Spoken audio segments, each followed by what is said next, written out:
I think that we use a different vocabulary. We want the largest pool of talented people that we can deal with, and we want to make sure that there's no impediments based on diversity. You know, it's interesting in our company, of course, gender diversity is one thing, but diversity across other industries. And so one of the things we've tried to do on our board, for example, is to focus on not just real estate expertise, but expertise in other industries.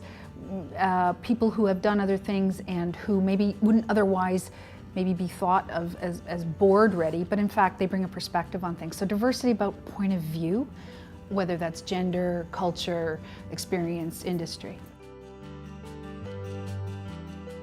I think that we try to distinguish between people who are really good at selling themselves and people who are really good at getting a job done.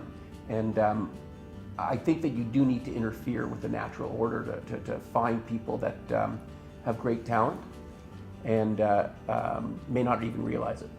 And I think what we try to do across the board is to find people and pull them through the organization rather than leave it to chance.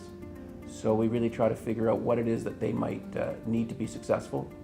I think people are more excited and more connected when there is some insecurity about what they're doing rather than very confident it's the same thing they've done forever. And I think we get better performance by asking people to look at things freshly and giving them the power to execute.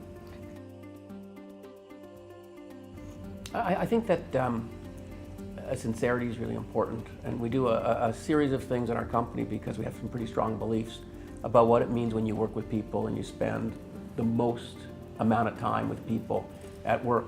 So within the company, there's a whole bunch of things that we do because we think this will lead to the most profits and the most successful company.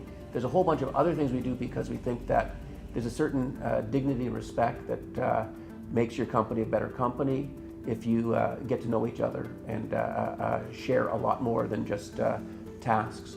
What I found is that the issue we have is not necessarily retaining people. The harder issue is actually finding a way within the organization to be the most fair about handing out opportunities. And here we're talking about diversity, but I think one of the biggest impediments is how far people sit from Jane and my desk. When we can see people who have great talent, it's easy to say, there's somebody we should do something with. But if somebody's sitting further away, we keep focusing on what kind of mechanisms can we do to identify those people and give them the opportunities. What is the contract? What's the social contract with people who work for us? And what is our obligation to deliver to them a good experience? And then how do we match that off with our expectations for high performance? I think also we're committed. We meant it. We put it in out there. We put it in the information circular. We did a cross-country tour to share everything with our employees and really get feedback. And we mean to be accountable for it. The cross-country tour was a very important. We call it the all-inclusive extreme winter tour. And we went to 13 cities across Canada. We invited every single employee that works for us.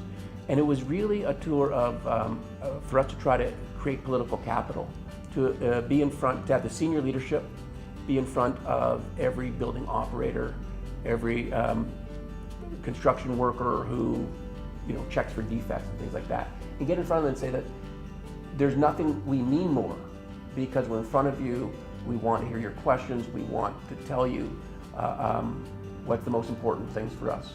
And we did this before we put out our information circular and publicly announced how we wanted to set out effectively the constitution of our company. And it's amazing how presentation affects the outcomes. And I think that as we stopped from city to city, we were blown away by how much everybody in our company knows.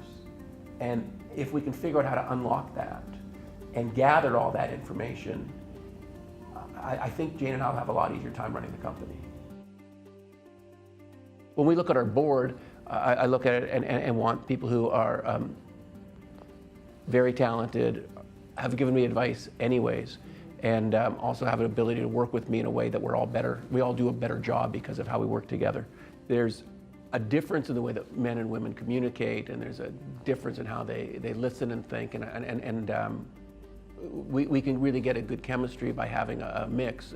And for us, we've got a number of businesses that have different boards. Some of the biggest diversity, we've got a 34-year-old technology entrepreneur on one of our boards, and he's become helping us in how we do our technology throughout our business. For me, that's an incredible diversity.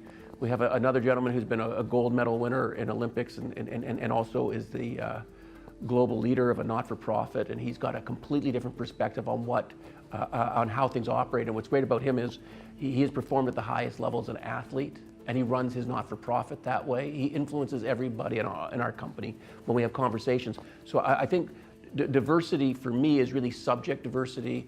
It can be background diversity. We've got a 36-year-old woman who's worked for private equity firms, worked in big investment banks, and now she started an online curated retail, and she's doing great things. So what we want to do is around the board is have people who get it, who get what the world looks like in the future, and works with us to position our company so that we're able to see trends that are very early, and we're able to position our company for long-term success.